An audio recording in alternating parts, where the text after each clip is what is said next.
ആ ഒറിജിനലി അതുകൊണ്ടാണ്. അതായത് പണ്ട് മറ്റേ കാട്ടിലെ ഹണ്ടേഴ്സ് ആയിരുന്നു, they didn't have time. പിന്നെ അന്ന് ഈ 60 വയസ്സ് 70 വയസ്സും ജീവിക്കില്ല, അന്ന് 20 വയസ്സ് 30 വയസ്സ് വരെ തന്നെ ജീവിച്ചു മതി. അപ്പൊ എങ്ങനെയും വേഗം അടുത്ത ജനറേഷൻ ഉണ്ടാക്കിയിട്ട് പോവാ, അങ്ങനെ ഒരു ഐഡിയ ആയിരുന്നു പുരുഷന്മാർക്ക്.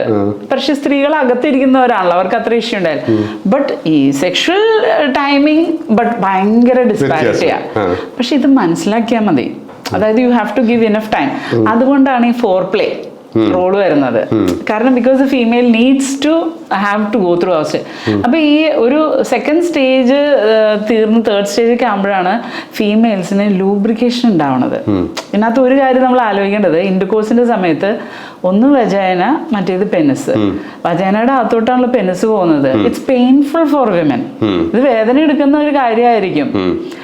ലൂബ്രിക്കേഷൻ ഇല്ലെങ്കിൽ ഇറ്റ്സ് ആക്ച്വലി ഡിഫിക്കൽട്ട്. പ്രോപ്പർ ആയിട്ടുള്ള അറൗസൽ ഇല്ലെങ്കിലും